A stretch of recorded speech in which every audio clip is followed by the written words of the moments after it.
Question देख लेते हैं, क्वेश्चन सीरीज जो कि प्रीवियस ईयर्स में पूछे गए हैं, जो कि बीएसएससी या बीपीएससी, यूपी, पीसीएस, इन सारे एग्ज़ाम्स के लिए काफ़ी इम्पोर्टेंट रहेंगे। चलिए देखते हैं। भारतीय राष्ट्रीय कांग्रेस की प्रथम महिला अध्यक्ष कौन थी? तो भारतीय राष्ट्रीय कांग्रेस की प्रथम महिला अध्यक्ष श्रीमती एनी बेसेंट थी। और अगर पहली भारतीय महिला अध्यक्ष पूछा जाए तो कौन थी? सरोजनी नायडू। और ऐसे भारतीय राष्ट्रीय कांग्रेस की प्रथम महिला अध्यक्ष श्रीमती एनी बेसेंट थी, जो कि कलकत्ता अधिवेशन 1917 की अध्यक्षता की थी। और सरोजनी नायडू जो कि भारत की प्रथम भारतीय महिला अध्यक्ष थी, वो कानपुर अधिवेशन 1925 की अध्यक्षता की थी। व्यक्तिगत सत्याग्रह आंदोलन के सत्याग्रही कौन थे?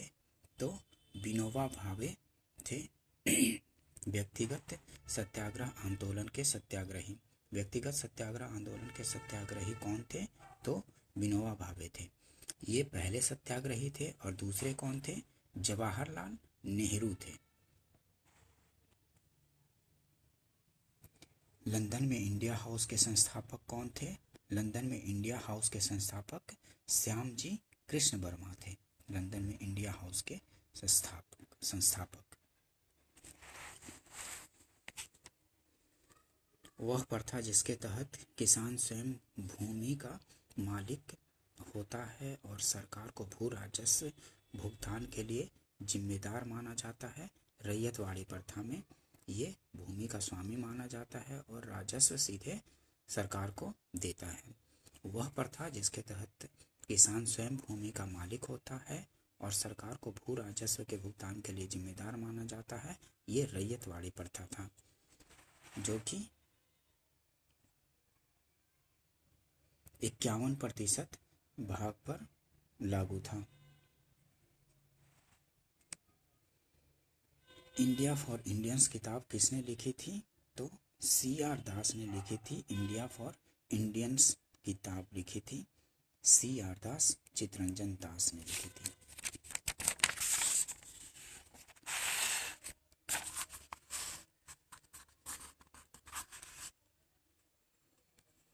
देशेर कथा पुस्तक किसने लिखी थी? सखाराम गणेश देवस्कर ने लिखी थी। सखाराम गणेश देवस्कर ने लिखी थी देशेर कथा पुस्तक सखाराम गणेश देवस्कर ने लिखी थी।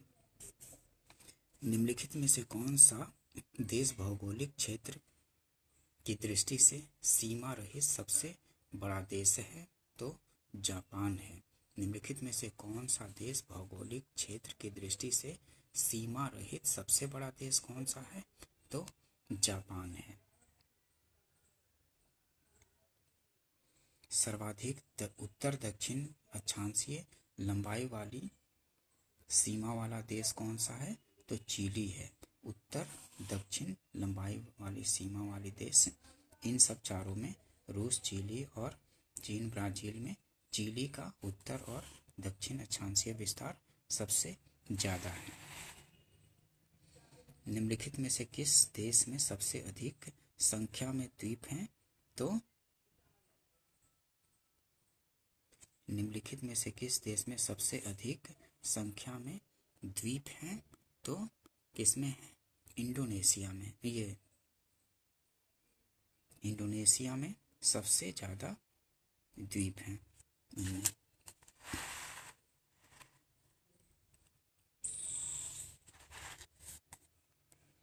निम्नलिखित में से कौन सा देश विश्व का सबसे अधिक केसर उत्पादन करने वाला देश है? तो ईरान है। निम्नलिखित में से कौन सा देश विश्व का सबसे अधिक केसर उत्पादन करने वाला देश है? तो ईरान है। निम्नलिखित में से कौन सा देश विश्व का सबसे अधिक यूरेनियम उत्पादन करने वाला देश है? तो यूरेनियम कौन सबसे ज़्यादा? कजाकिस्तान है। इन देशों में सबसे ज़्यादा विश्व का सबसे अधिक यूरेनियम उत्पादन करने वाला देश कजाकिस्तान है। विश्व में भी कजाकिस्तान सबसे ज़्यादा यूरेनियम उत्पादन करता है। कन्याकुमारी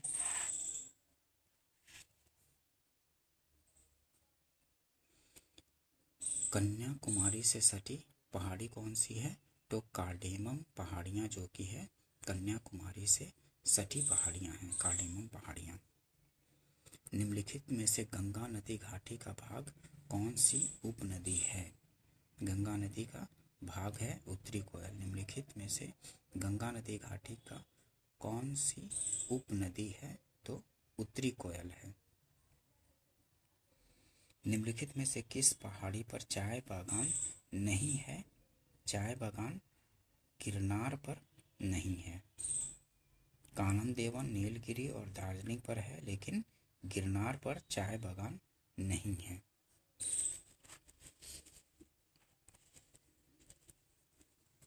भारत में किस राज्य का सर्वाधिक क्षेत्र घने पतझड़ वाले जंगल से घिरा है? तो मध्य प्रदेश सर्वाधिक घने पतझड़ वाले जंगल से घिरा है। निम्नलिखित में किस क्षेत्र में प्रवाल भित्ति नहीं पाई जाती है? तो कैम्बे की खाड़ी में प्रवाल भित्ति नहीं पाई जाती है। 2011 की जनगणना के अनुसार निम्नलिखित में से किस धार्मिक समूह में सर्वाधिक साक्षरता दर प्रतिशत दर्ज की गई है? तो जैन धर्म में सर्वाधिक साक्षरता प्रतिशत दर दर्ज की गई है।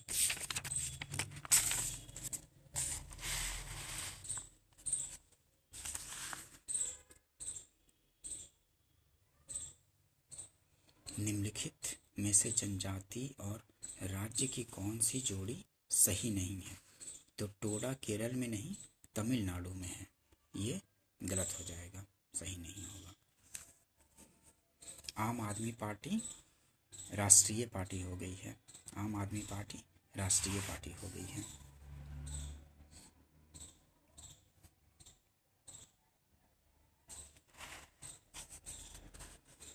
निम्नलिखित संवैधानिक उपचारों में से किसे पोस्टमार्टम भी कहा जाता है? तो अधिकार परीक्षा को पोस्टमार्टम भी कहा जाता है।